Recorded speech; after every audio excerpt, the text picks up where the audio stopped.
Hello my dear soulmates. ഇവിടെ 2 flowers കൊടുത്തിട്ടുണ്ട്. അതിൽ നിങ്ങൾക്ക് ഏറ്റവും കൂടുതൽ അട്രാക്ഷൻ തോന്നുന്ന ഒരു ഫ്ലവർ നിങ്ങൾക്ക് സെലക്ട് ചെയ്യാം. ഫസ്റ്റ് ഫ്ലവർ നമുക്ക് സെലക്ട് ചെയ്തു. യെല്ലോ കളറിലെ ഫ്ലവറിൻ്റെ റീഡിങ് നോക്കാം. ഇതിൽ പറയുന്നത് വെച്ച് കഴിഞ്ഞാൽ, നിങ്ങൾ ഈ വ്യക്തിയെ കണ്ടുമുട്ടിയതിന് കാരണം എന്ന് വെച്ച് കഴിഞ്ഞാൽ, ഇവിടെ ഒരാൾ മറ്റൊരാളിൽ ഡിപ്പെൻഡഡ് ആയിട്ട് കാണാൻ സാധിക്കുന്നുണ്ട്. പല കാര്യങ്ങളിലും ഒരാളെ മാത്രം ഇങ്ങനെ ഡിപ്പെൻഡ് ചെയ്തുകൊണ്ടിരിക്കുകയാണ്. ചിലപ്പോൾ ഫിനാൻഷ്യലി ആയിരിക്കാം, ചിലപ്പോൾ ഇമോഷണലി ആയിരിക്കാം.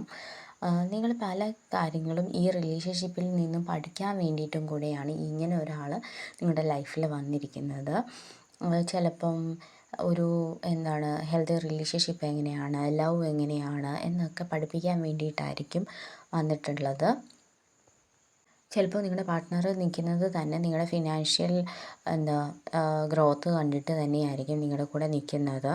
അതുമാത്രമല്ല, ഈ ഒരു റിലേഷൻഷിപ്പിൽ നിന്ന് നിങ്ങൾ പഠിക്കുന്നത് റൈറ്റ് ഡിസിഷൻ എടുക്കാൻ കൂടി നിങ്ങൾ പഠിക്കുന്നുണ്ട്. അതുപോലെ തന്നെ നിങ്ങൾ കൂടുതലും ഫിനാൻഷ്യലി ഇൻഡിപെൻഡൻ്റ് ആയിട്ട് നിൽക്കാൻ ശ്രമിക്കുക. ഇമോഷണലി ആണെങ്കിലും ഡിപ്പെൻഡ് ചെയ്യേണ്ട കാര്യമില്ല.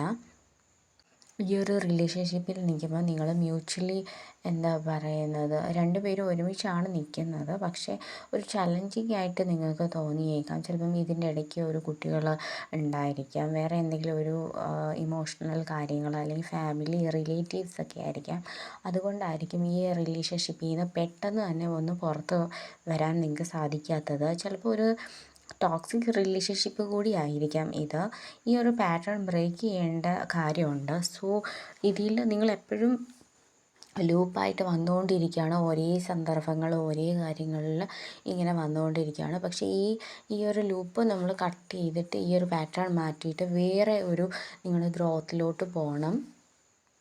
ചില സിറ്റുവേഷൻസിൽ നമ്മൾ സ്വയം പഠിക്കേണ്ടതായിട്ടുണ്ട്. അതുമാത്രമല്ല, നമ്മൾ സ്വയം പ്രൊട്ടക്റ്റഡ് ആയിട്ട് ഇരിക്കേണ്ടതായിട്ടുമുണ്ട്. നിങ്ങൾ മാക്സിമം എഫേർട്ട് ഇടുന്ന ആൾക്കാരായിട്ടാണ് നമ്മൾ കാണുന്നത്. നിങ്ങൾക്ക് ഫ്യൂച്ചർ ഉണ്ട്, പക്ഷേ നിങ്ങൾ ഒരുമിച്ചാണോ എന്ന് ചോദിച്ചു കഴിഞ്ഞാൽ അത് ഓരോരുത്തരുടെ സിറ്റുവേഷൻസ് അനുസരിച്ച് ഇരിക്കും. അതായത് ടോക്സിക് ആണെങ്കിൽ നിങ്ങൾ അത് സെപ്പറേറ്റ് ആവുന്നത് തന്നെയാണ് നല്ലത്. അല്ലാതെ ചെറിയ ചെറിയ പിണക്കങ്ങളൊക്കെ ആണെങ്കിൽ നിങ്ങൾ ഓരോ ചേഞ്ച് ചെയ്യുന്ന, അതായത് ഒരു സ്ഥലത്തു നിന്ന് മറ്റൊരു സ്ഥലത്തോട്ട് ചിലപ്പോൾ ഒന്ന് ട്രാവൽ ചെയ്യുകയോ അല്ലെങ്കിൽ ഒന്ന് മനസ്സോർന്ന് സംസാരിക്കുകയോ അങ്ങനെയൊക്കെ എന്തെങ്കിലും കാര്യങ്ങൾ ചെയ്യുമ്പോൾ ഇതിൻ്റെ ഈ ഒരു പാറ്റേൺ തന്നെ ഒന്ന് മാറ്റി പിടിക്കുന്നത് നന്നായിരിക്കും. ഇനി നമുക്ക് കാർഡ് നമ്പർ 2 നോക്കാം. ഇതിൽ പറയുന്നതെന്ന് വെച്ച് കഴിഞ്ഞാൽ, നിങ്ങളൊരു നല്ലൊരു റിലേഷൻഷിപ്പാണ് ഇപ്പോൾ നിങ്ങളുടെ കയ്യിലുള്ളത്.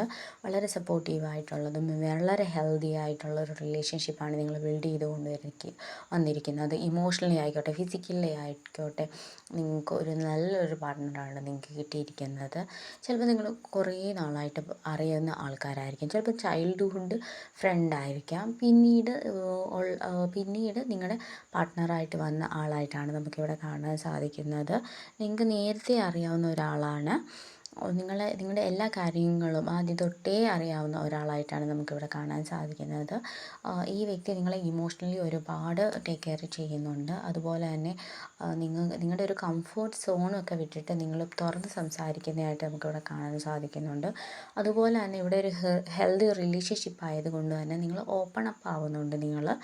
അതുപോലെ തന്നെ നിങ്ങളിലും ഒരുപാട് മാറ്റങ്ങൾ ഉണ്ടാകുന്നുണ്ട്. അതായത് നിങ്ങളുടെ കരിയറിൽ ഇയാൾ ഒരുപാട് സപ്പോർട്ട് ചെയ്യുന്നതായിട്ട് നിങ്ങൾക്ക് കാണാൻ സാധിക്കുന്നുണ്ട്. പിന്നെ നമ്മൾ പറയുന്നതെന്ന് വെച്ച് കഴിഞ്ഞാൽ, ഈ ഒരു റിലേഷൻഷിപ്പിൽ എൻഡ് ആവുന്നതായിട്ട് നമ്മളിവിടെ കാണാൻ സാധിക്കുന്നില്ല. പക്ഷേ രണ്ടുപേരും 2 സ്ഥലത്തായാണ് ഇപ്പോൾ ഉള്ളത്. പക്ഷേ നിങ്ങൾ തമ്മിലുള്ള സ്നേഹത്തിനോ അല്ലെങ്കിൽ വിശ്വാസത്തിനോ ഒന്നിനും ഒരു കോട്ടവും തട്ടിയിട്ടില്ല. നിങ്ങളെ ഒരു സപ്പോർട്ടീവ് സിസ്റ്റമായിട്ട് തന്നെ കാണേണ്ട ഒരാളാണ് നിങ്ങളുടെ ഈ ഒരു പാർട്ട്ണർ എന്ന് പറയുന്നത്. പിന്നെ അതുപോലെ റെസ്പോൺസിബിലിറ്റീസ് എല്ലാം ഏറ്റെടുത്ത് ചെയ്യുന്ന ഒരാളായിട്ട് നമുക്കിവിടെ കാണാൻ സാധിക്കുന്നുണ്ട്. നിങ്ങളെ ടേക്ക് കെയർ ചെയ്യുന്നുണ്ട്. അതുപോലെ തന്നെ നിങ്ങൾ തമ്മിൽ ഒരു ഡീപ്പ് കണക്ഷൻ ഉണ്ട്. ഈഗോ ഒന്നുമില്ല. പിന്നെ നിങ്ങൾക്ക് നല്ലൊരു ഫ്രണ്ട് ആയിട്ട്, നിങ്ങൾക്ക് കുറേ നാളായിട്ട് അറിയാവുന്നതുകൊണ്ട് നിങ്ങൾക്ക് എല്ലാ കാര്യങ്ങളും തുറന്നു പറയാൻ പറ്റുന്ന ഒരു നല്ലൊരു ആളായിട്ടാണ് നമുക്കിവിടെ കാണാൻ സാധിക്കുന്നത്. ചെറിയ ചെറിയ പിണക്കങ്ങളൊക്കെ വരുന്നതായിട്ട് മാത്രമേ നിങ്ങൾക്ക് കാണാൻ സാധിക്കുന്നുള്ളൂ. നിങ്ങൾ രണ്ടുപേരും ഒരുപോലെ ആഗ്രഹിക്കുന്നുണ്ട് ഒരുമിച്ച് നിൽക്കാൻ വേണ്ടിയിട്ട്. ഇതാണ് കാർഡ് നമ്പർ 2ൻ്റെ റീഡിങ്. Thank U.